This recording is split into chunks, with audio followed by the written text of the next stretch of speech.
but I have the privilege of introducing Kristen Holmes with WHOOP and Robert Moeller with WHOOP. Kristen is a vice president there, and Robert is directing military teams. They are doing some fascinating work with WHOOP and some fascinating research, and it's just an honor to have them on board. And I got to plug University of Iowa alum, probably one of the most famous athletic alums. Kristen, thank you for taking time out to join us. Over to you. Thanks so much, Travis. Can you hear me okay? Loud and clear. Perfect. Great. I'm going to come up here with my presentation, and as I'm pulling that up, I just wanted to say thank you to everybody that is, thank you to Iowa, and also thank you to Kristen for putting all of this fantastic information together. And I'm going to share my screen here in a second, and we will jump right in. Kristen, can you hear me okay? I can. Can you hear me? Sure can. Excellent. Stand by. And of course, it doesn't work when we're live.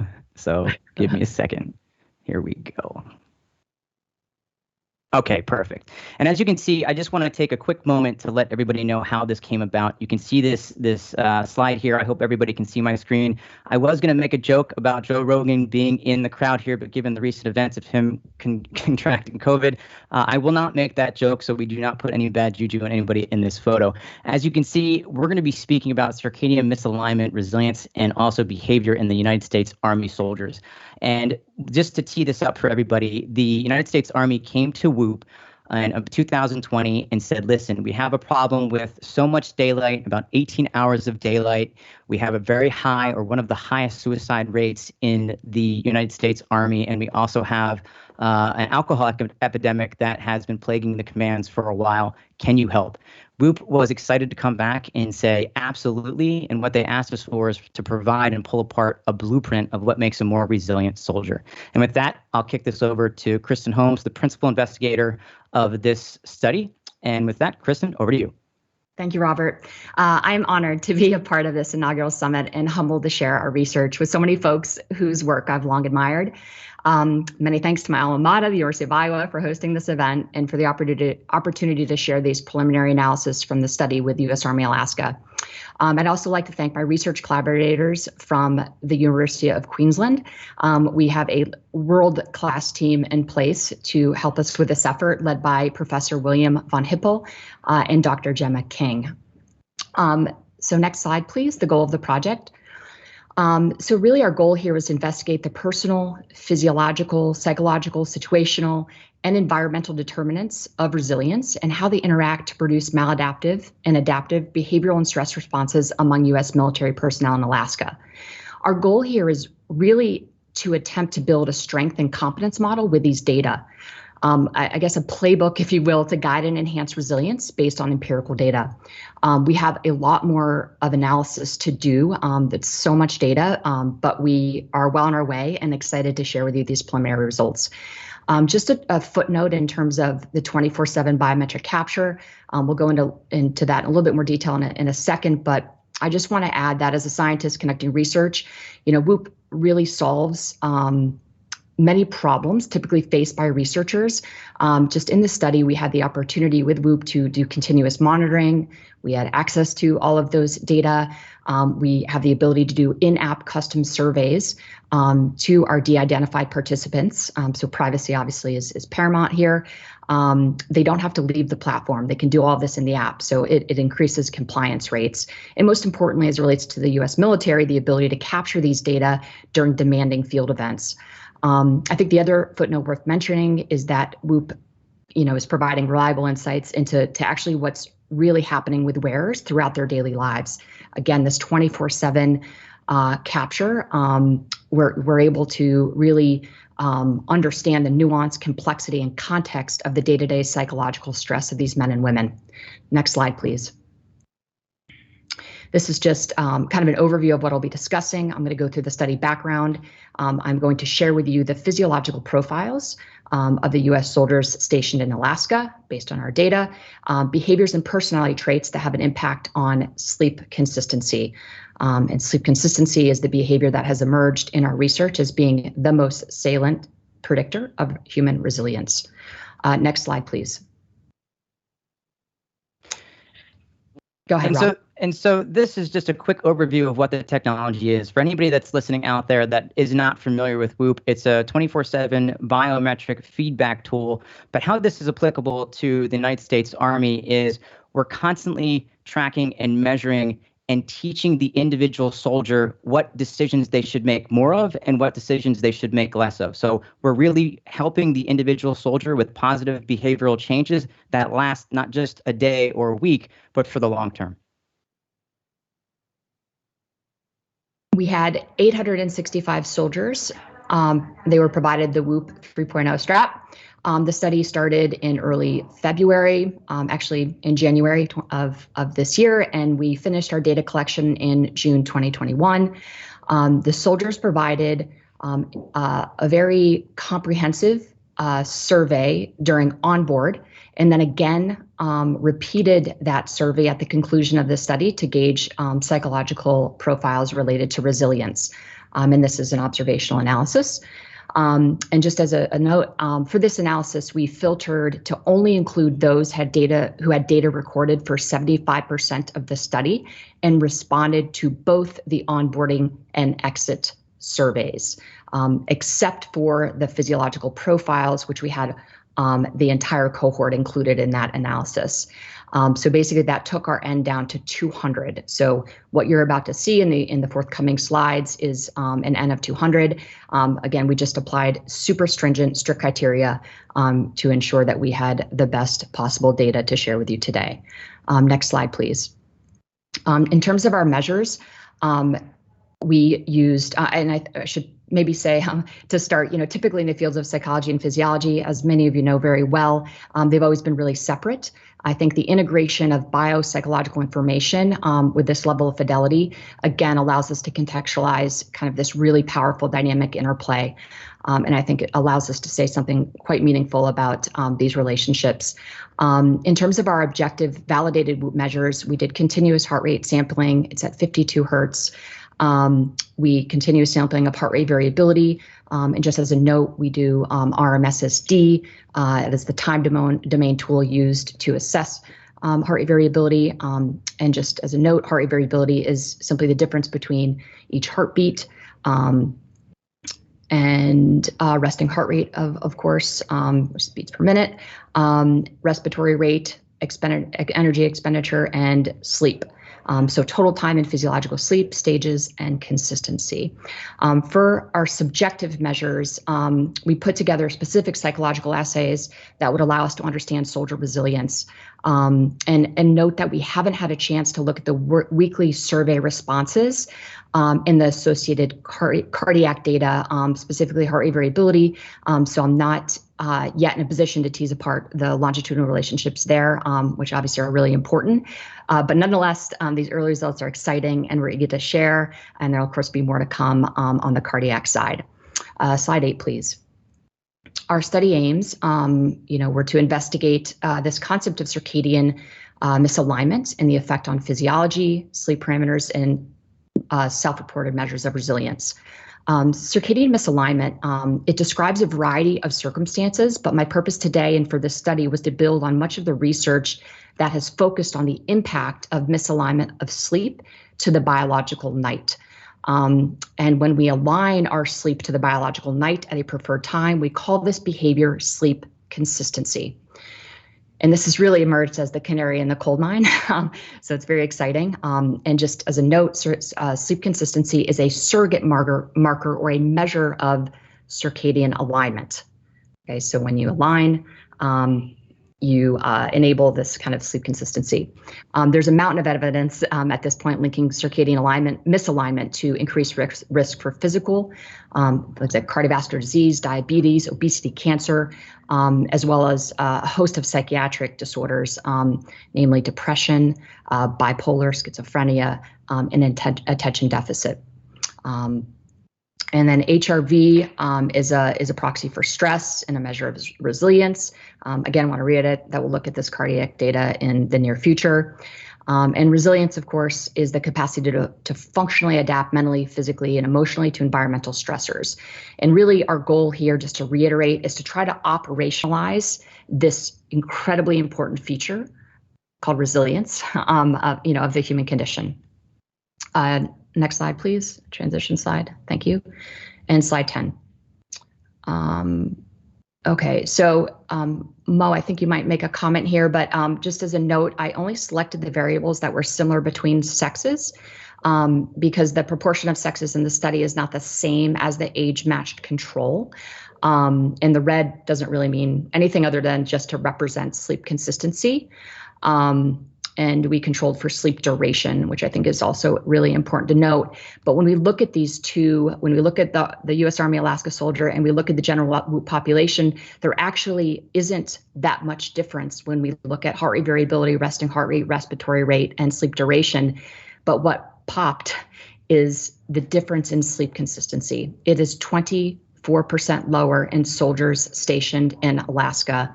And we know that sleep consistency is obviously highly correlated to mental health issues. So, I think we've kind of found potentially one of the things that we can focus in on with this group and aim to stabilize, and it could make a huge difference. Next, Mo, do you have anything? Robert, anything? I do. And what I'll say to everybody else listening here is when you look at the Army Alaska soldier population, and it doesn't have to be just in Army Alaska, it can be across the United States or any global military, is that discipline is always one of the main tenets of being inside of a military organization. It's very interesting to us at WHOOP how the soldiers are not able or told when to wake up. You have to be here at this time. But the ability to have their soldiers go to bed in a consistent time creates a need for discipline. And what I'll say there is that we should absolutely be working with the different branches to understand and make sure these soldiers understand how important it is to be consistent when it comes to their sleep. Now, we understand that training evolutions and real-world operations will dictate that. However, when that's not in place, this is almost the magic pill that these soldiers can start really focusing on and increasing resilience. Thank you, Robert. Yes, I think the other, well, we'll go, yeah, we'll keep moving here. I see we're running out of time. Okay, so this is association between changes in sleep consistency and resilience. So the individuals who improved their sleep consistency over the course of the study also improved their perception of their own resilience. So I thought this was a super interesting finding. And I think the other important thing to note is that the individuals who improved their sleep consistency, so we gave them information about the importance of sleep consistency, and the individuals that enacted this kind of suggestion, the strong suggestion, are the ones who also were really high in self-control, conscientiousness, and discipline. So I thought that was kind of an interesting note. So again, this suggests that improving sleep consistency, may have benefits on certain psychological profiles. Okay, next slide. Okay, Robert. So what we found here was that the findings within the study are those who improve the sleep consistency, like Kristen mentioned, also reportedly, increase their resilience. And what we're finding here is that it comes down to self-control, discipline, the basic buffers of stress that can help our soldiers improve resilience, all is related to sleep. And that's what we're finding is just fascinating across the board. Perfect. Next slide, please.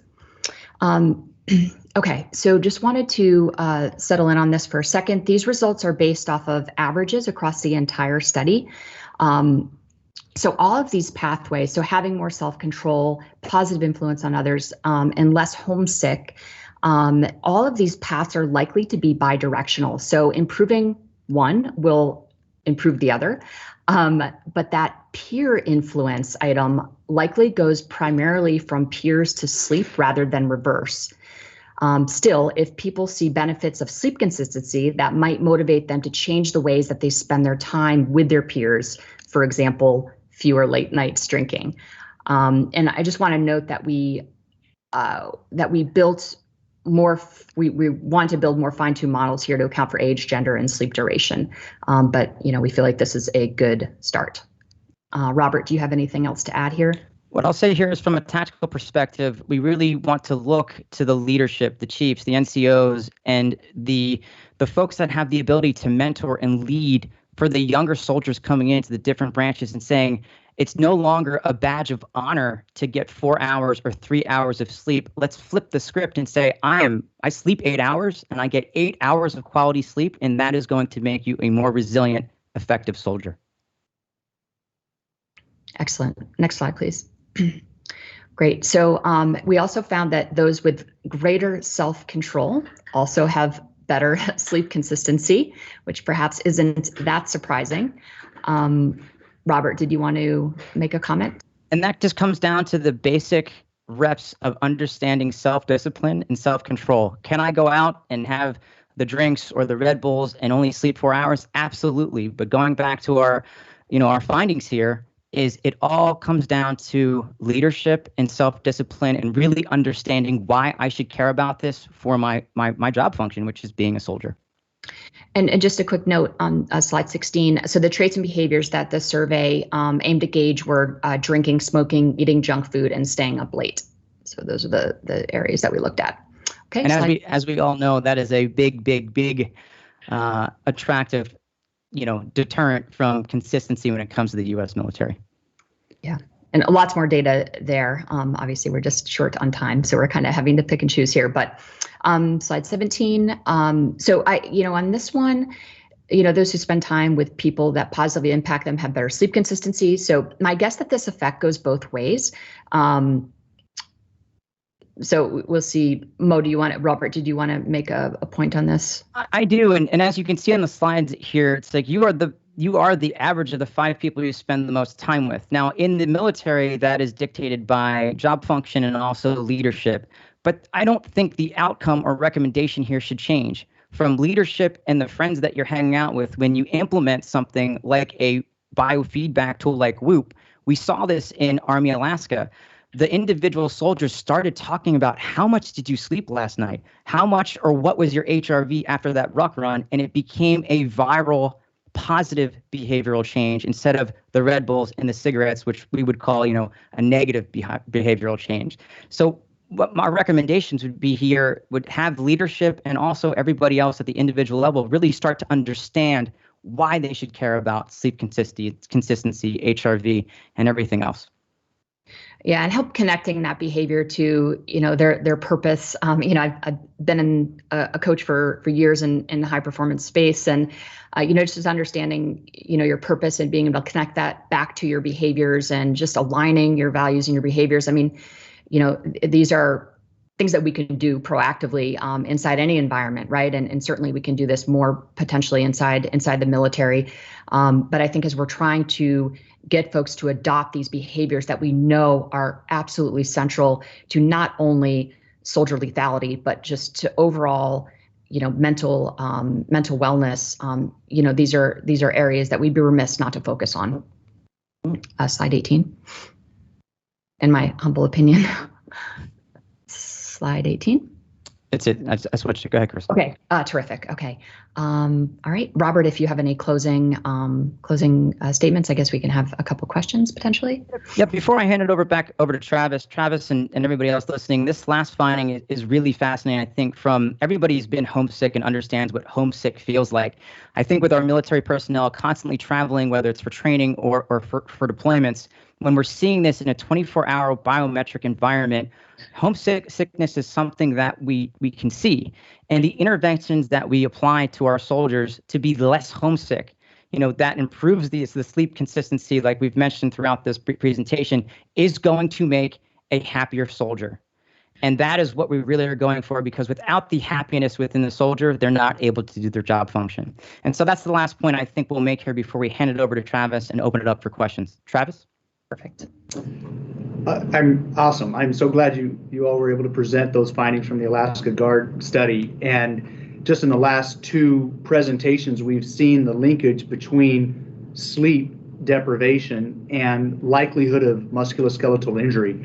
So there's a cost to sleep deprivation. And it can be a cost both to the individual and the team and compromise mission effectiveness if you have individuals getting injured. And that was kind of one question that we had. Did you see or collect any data during this particular study related to injuries? Or anecdotally, what all perhaps have you seen on sleep and relationship to injuries? We do have all those data. We have not analyzed it yet, though. But yeah, we have a lot to do, a lot of work to do. But yeah, we're really excited to dig into that because I know that will be incredibly useful insight. Okay, and some of the next steps. So I know that there's going to be more analysis of the data coming out, but some of the next steps either related to Alaska National Guard, some of these scientific type studies, or others with DoD. Just some future actions coming out of your team. Yeah, Travis, I mean, I'll tell you that, WHOOP right now is deployed inside of the Air Force, the Navy, and also the Army in different capacities, whether it's at the wing level, command level, or individual level. And what I think we're seeing from all of these thousands, tens of thousands of users adopting the platform and utilizing it is that behavioral change, positive behavioral change is absolutely possible for the individual soldier that will last a long period of time. We're not talking about, we're going to get ready for the ACFT. I'm going to get fit and I'm going to let that, maybe slide off a little bit. This is consistent micro decisions, positive behavioral changes that we're seeing inside of the force that are long lasting.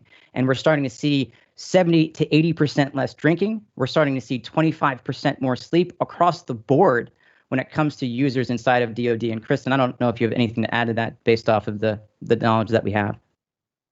Yeah, we're doing, we're replicating these studies across other high stakes, high stress verticals. So I think it's important to note that we'll kind of have quite a robust understanding of human resilience in very similar, non-military, but very similar types of environments. So we're excited to kind of merge all that together. But yeah, as Mo said, I think we have just a ton of opportunity to continue this type of research. And obviously WHOOP is very well suited to collect these data. So there's no reason why we can't, continue to build on these findings and also, go in other directions in terms of investigating, other problems that need to be solved.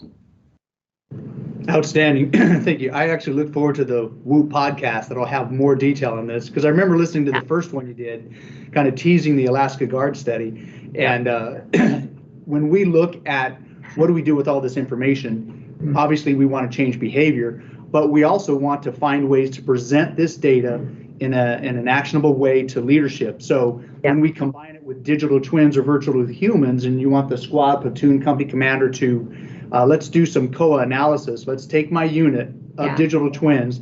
Let's pull in all their real-time data.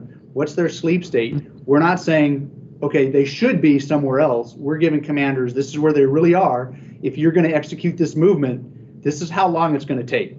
There's just the modeling information we've never had before. So glad that you're part of this. I do look forward to when we have more time to go into it. So with that, I'll have to thank you and move on to another piece of this puzzle. Where do you store all this data? And how do you ensure that this data is secured? How do you access it?